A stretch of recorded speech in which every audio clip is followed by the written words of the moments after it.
Al diagnóstico que usted planteó, tuvo su primer hito electoral en esta gran encuesta que fueron las PASO, con un resultado.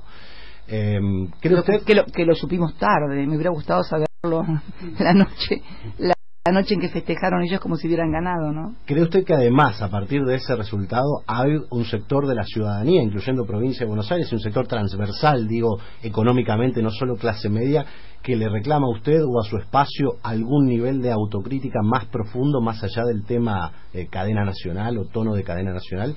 Mira, yo lo que creo sinceramente que los resultados de las PASO revelan algo que es muy importante.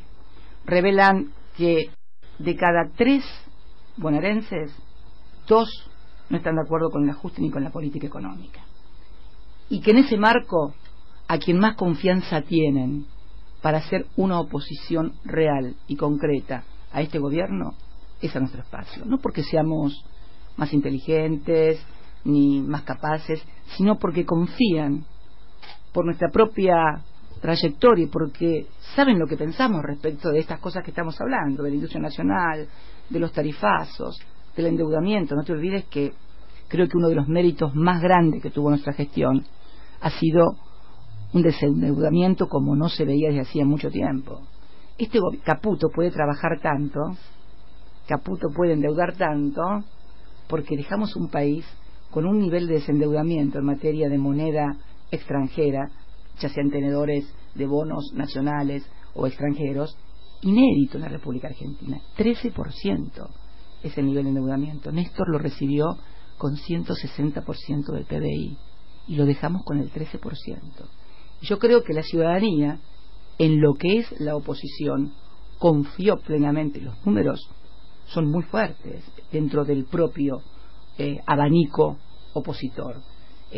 Me parece que hay un voto de confianza de la mayoría grande que está en contra de esta política y de este ajuste hacia Unidad Ciudadana, ni siquiera hacia mí, me parece que es hacia Unidad Ciudadana. Entonces creo que este posicionamiento de las PASO nos coloca en un lugar de poder ejercitar y ejercer una oposición seria, responsable, en serio y no presionable frente a este Poder Ejecutivo, porque este es otro tema que tenemos grave. Gente que ha sido votada para una cosa y luego tiene un voto que no se corresponde con eso para lo cual fue votado. Creo que, mediando no convicciones, todos sabemos de qué estamos hablando. La sociedad lo percibe, la sociedad lo sabe, los periodistas lo saben. Se habla fuera de micrófono, se habla fuera de cámara, se habla de carpetazos, se habla de extorsiones, se habla y se ve también intervenciones a los sindicatos, cuando el sindicato no hace lo que quiere el poder. Lo vimos el otro día, lo que pasó con un sindicato luego de que su secretario general recibiera a Jorge Tayana y a Vanessa Siley en un plenario de delegados. Lo saben los medios que no son afines al gobierno, los medios que tienen una postura crítica y un análisis crítico frente a lo que está pasando, están sufriendo un acoso judicial, financiero, de características inéditas, por lo menos en democracia. Entonces me parece que esto es lo más importante y esto es lo que hoy tenemos que plantearnos. La sociedad opinó quiénes son los mejores opositores frente al gobierno, a punto tal de que, siendo una fuerza con apenas 3 o 2 meses, integrada fundamentalmente por el peronismo, Fernando Espinosa, el presidente del Partido Justicialista de la provincia de Buenos Aires, es nuestro tercer candidato a diputado nacional. Los intendentes son todos presidentes de su Partido Justicialista local. Esta fuerza que no tenía recursos, porque además vos sabés que los recursos que le correspondían al Frente para la Victoria, el peronismo, se los llevó el candidato que obtuvo el 5,9% de los votos, y nosotros no teníamos recursos, a punto tal de que hay un cálculo. Cada voto de Unidad Ciudadana costó 3 pesos. El del gobierno costó 9 pesos y pico, y el de los demás ni te quiero contar. Entonces, una fuerza sin medios de comunicación, mejor dicho, con todos los medios de comunicación en contra. Porque, a ver, la gente tiene un militante en la casa que está a las 24 horas, esa pantalla está prendida a las 24 horas, y milita todo el día. Ya te dije, revolviendo el guiso la señora en la receta mañanera, pasando por la tarde al que dice, es todo, no solamente ninguna crítica al gobierno, van y les, mira un reportaje, una entrevista a algún funcionario, y después mira el reportaje que me hizo Novarecio a mí en Infobae. Yo digo, ¿el presidente se animará a un reportaje de 2 horas en vivo con Navarro o con Horacio Berbisky y que se transmite en forma directa? No creo. Son todos editados y con preguntas hechas de antemano. Estoy absolutamente convencida de que es así. Es más, todos saben que es así, y si no es así, que me lo demuestren en un reportaje abierto con Horacio y con Roberto Navarro, preguntándole al presidente. ¿Se animará el presidente? ¿Se animará? ¿O la gobernadora?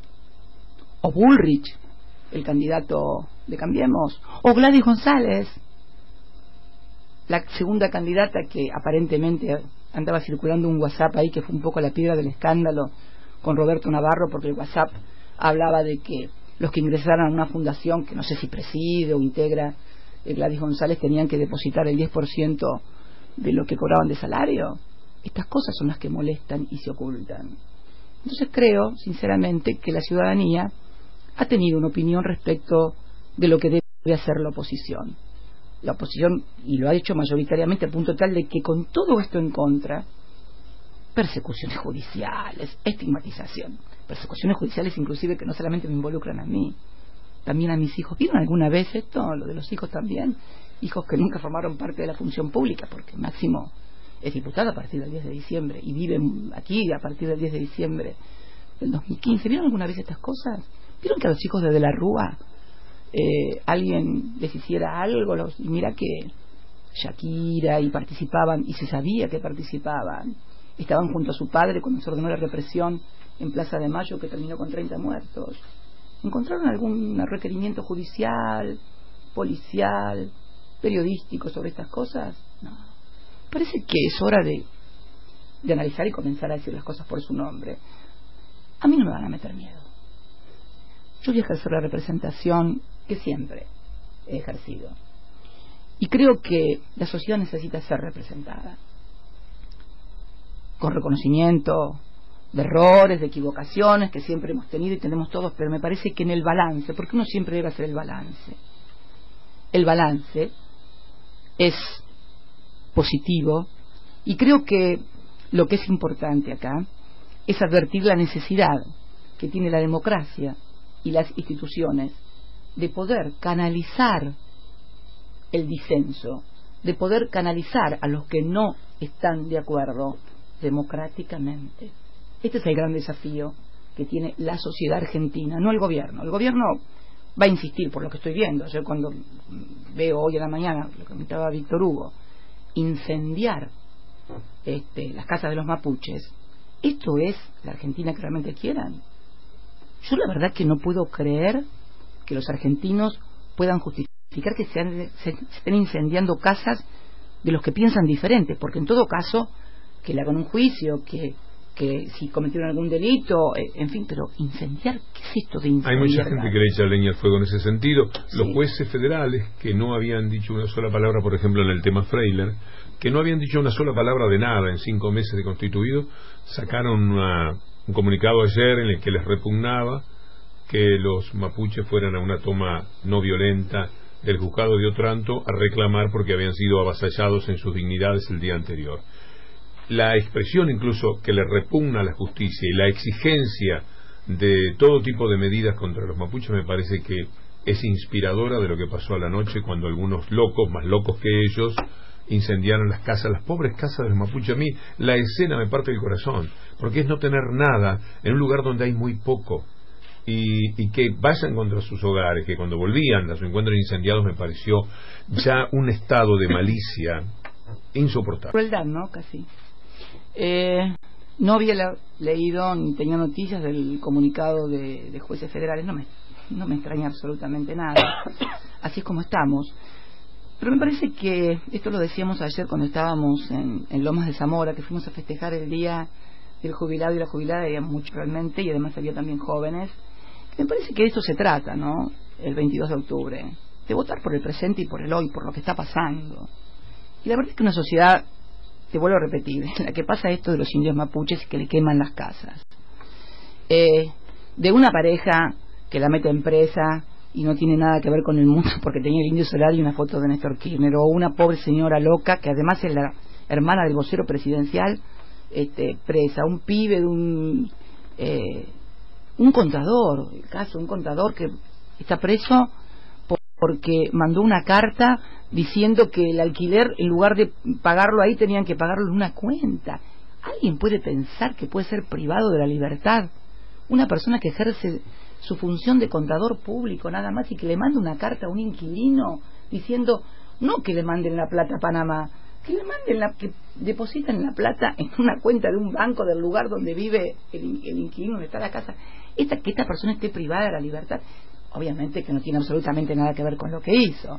La privación de su libertad, que es absolutamente ilegítima, tiene que ver con que era el contador histórico de nuestra familia, él, su padre y demás, nunca tuvo que ver nada con la política, nunca tienen un triste contador de provincias.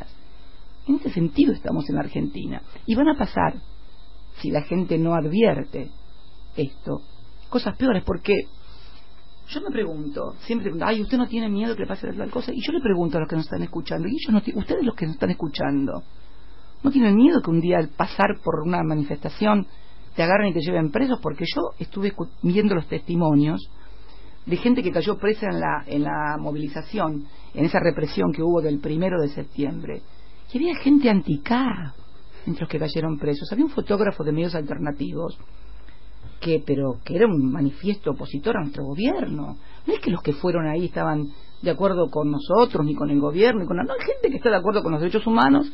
Desapareció Santiago Maldonado hace 50 días y cree que es conveniente ir a reclamarle a la sociedad, al gobierno, a la Plaza de Mayo por esto, porque además tenemos un presidente que no ha dicho una sola palabra. Y cuando suceden hechos que conmocionan a la sociedad, el presidente debe hablar. Entonces, no tiene miedo a nadie que un día se le ocurra mirándole el Facebook que tiene tal cosa y entonces piensen que como necesitan crear un enemigo y un monstruo en común, te vayan a buscar y te metan preso. Yo creo que cuando estas cosas pasan así en forma indiscriminada, la sociedad tiene que abrir los ojos y parar la oreja. Porque quiero recordar aquella famosa frase que durante tanto tiempo se le adjudicó a Bertolt Brecht, y que en realidad no era de Bertolt Brecht, sino que era de un rabino, creo, de un sacerdote norteamericano. Cuando se llevaron a los marxistas, a los comunistas, no me importó porque yo no era comunista. Cuando se llevaron a los homosexuales, no me importó porque yo no soy homosexual. Bueno, cuando se llevaron a los judíos, tampoco me importó porque yo no soy judío. Ahora vienen por mí, pero es demasiado tarde. Entonces, esto tiene que pensar la sociedad. Yo cuando vi a esos pibes con cámara fotográfica de medios alternativos, muchos contrarios, llevárselos, el testimonio de ese otro chico que venía de su trabajo informático y lo tomaron y se lo llevaron, o este matrimonio que se lo llevan porque era de la bomba y no tenía nada que ver. Que pasen estas cosas en democracia es muy grave, y la gente tiene que pensar que lo que le pasó a los demás le puede pasar a ellos, como el trabajo.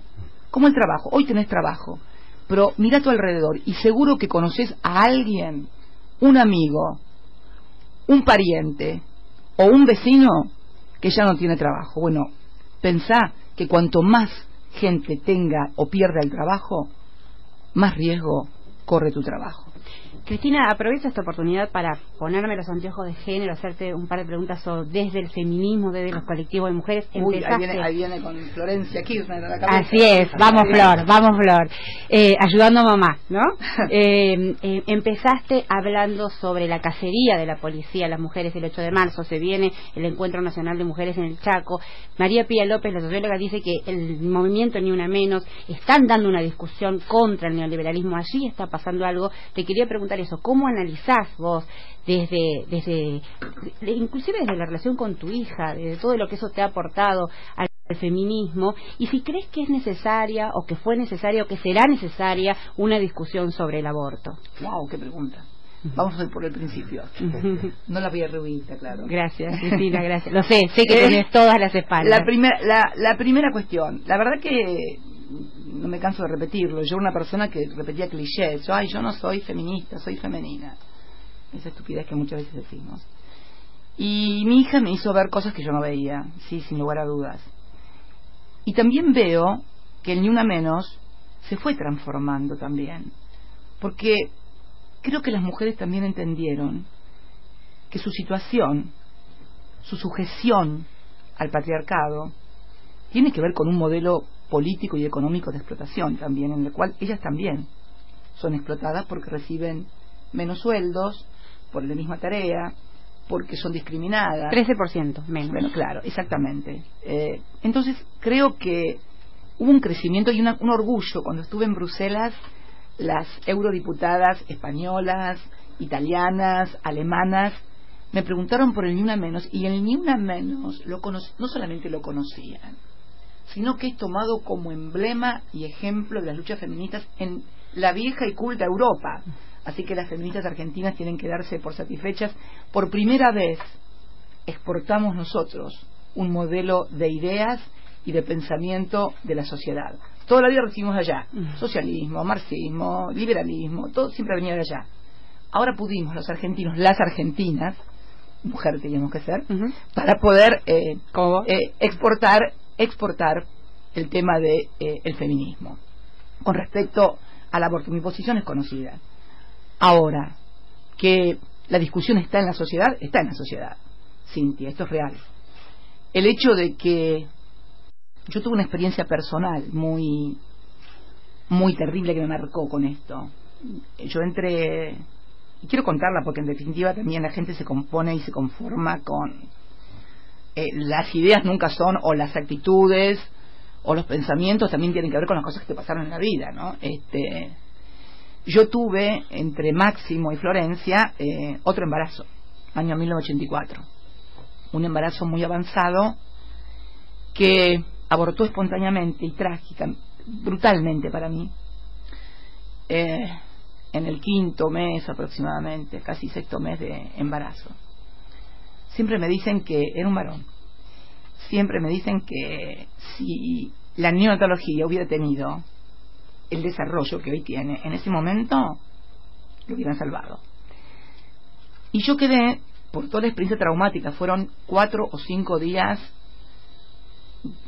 de cosas muy feas, de pérdidas muy feas, quedé muy traumatizada, a punto tal que tardé 5 años en volver a quedar embarazada. Por eso la diferencia entre Máximo y Florencia de 13 años. Esa es la explicación.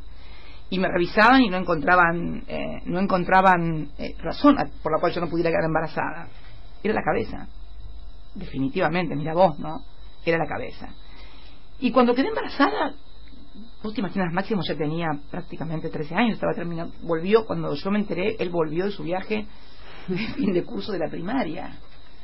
Y ahí me enteré que estaba embarazada y yo me quería matar porque decía, pero no, empecé a acompañar. Yo militaba, activaba, no solamente eso, estaba haciendo campaña. Estamos hablando del año 89, yo había sido electa diputada provincial y había activado mucho la campaña de senaduría, que también la ganamos en la provincia. Y decía, otra vez quedar embarazada y ahora justo que entro como diputada. Bueno, de hecho ya juré como diputada en el 89 embarazada, y fue producto de ese trauma brutal que sufrí. Ahora, yo creo que la sociedad obviamente lo va a discutir independientemente de las posturas que tengamos cada una. Por empezar, me molesta mucho la estigmatización de un lado y del otro, pero fundamentalmente de las que no están de acuerdo con el aborto y creen que las que están de acuerdo con el aborto son brujas que deberían ser quemadas en la hoguera porque están propiciando cosas espantosas. Esa actitud jamás. Además no la tengo con respecto únicamente al aborto, no la tengo con respecto a ninguna idea. A mí me gusta, ustedes me conocen, me gusta debatir, me gusta discutir. Tal vez pensarlo como una cuestión de salud. Me gusta convencer, y me gusta también, y me dejo convencer si tienen buenas ideas, me dejo convencer también. Yo creo también, y te voy a ser sincera, Cintia, si vos me decís que querías dar la discusión sobre el divorcio, no cuando se dio durante la gestión de Alfonsín en los años 80, si no le querías dar, no sé, en el 1900 posiblemente hubieras tenido una sociedad enfrentada como si hubiera sido la Segunda Guerra Mundial. Hay una anécdota. Ustedes saben que cuando El matrimonio en el Código Civil original de Vélez Sarsfield era religioso, nada más, te casabas por la iglesia únicamente. Cuando se introdujo la reforma durante el siglo XIX en el Código Civil y se introdujo la figura del matrimonio civil, hubo una revolución en Corrientes, en la provincia de Corrientes, amenazó con separarse de la Argentina porque no aceptaban que se incluyera el matrimonio civil. Si yo te digo que esto pasó, pues, pero estaban todos locos los correntinos, ¿qué le pasaba? No. Yo creo que cada cosa debe ser analizada en su contexto histórico, social y de sentido común. Era terrible para los correntinos que se eliminara que fuera matrimonio civil. Lo mismo pasó con el divorcio. Si vos acordate que Perón lo puso en la famosa ley Ómnibus 14.394, y después, cuando vino el golpe de Estado de la fusiladora, lo eliminaron el divorcio porque la sociedad estaba dividida en esto de religiosos. Yo creo que cuando se pueda dar esta discusión en un marco civilizado, sin estigmatizaciones, el Congreso lo va a receptar, porque el Congreso siempre termina receptando en algún momento cuando la sociedad ya lo ha aceptado previamente. Lo que es imposible es discutirlo parlamentariamente, discutirlo en ámbitos institucionales si la sociedad no lo ha procesado. Y yo siento, sinceramente, Cintia, puedo estar equivocada, lo admito, siento que todavía el proceso sería violento y de enfrentamiento y que la sociedad no lo ha procesado. Por ahí estoy equivocada, lo admito, pero es mi percepción.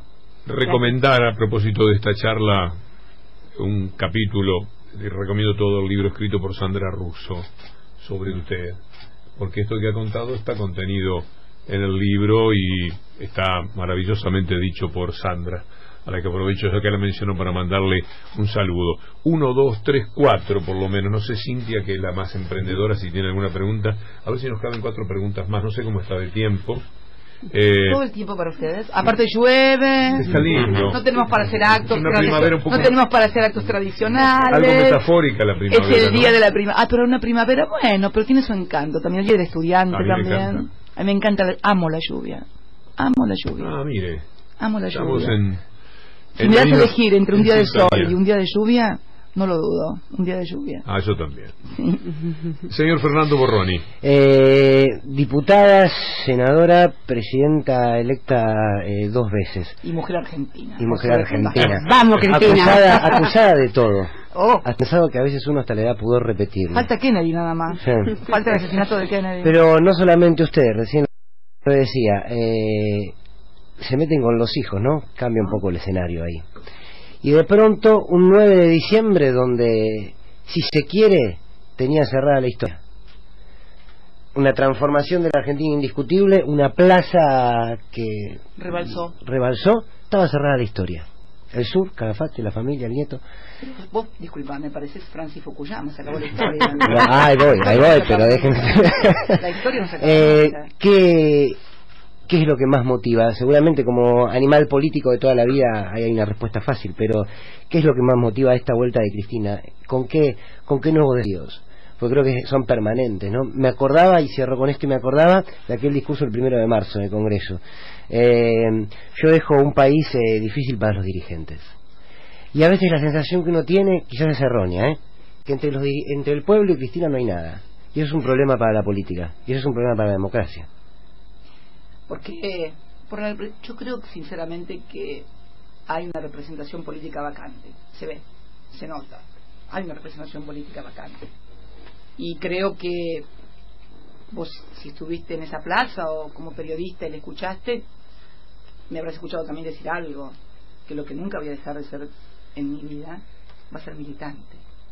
A ver, mi vocación por la participación política, mi compromiso, pero no como dirigente, porque yo siempre me acuerdo cuando estaba sentada el día que Néstor juró como presidente, 25 de mayo del 2003, 30 años exactos de haber estado en la plaza como militante. Es una parábola muy fuerte. Entonces, a ver, vos me decís, sí, yo te agrego diputada provincial, senadora, 2 veces presidenta, la primera mujer, cosas que pasan. Lo que nunca pasa es la acción que vos tenés de la sociedad y cómo te ves vos, y cuál es tu rol, y qué tenés que hacer en la vida para no pasar nada más. Nunca me interesó pasar por la vida únicamente. Me importa pasar dejando algo, dejando ideas, dejando testimonios de que se pueden hacer cosas diferentes. Me cabe el honor de representar al género siendo presidenta. Creo que es un aporte.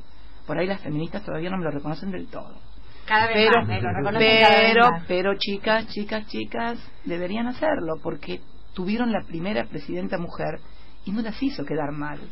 La reeligieron por el 54% de los votos. Creo que es un aporte muy fuerte para el feminismo.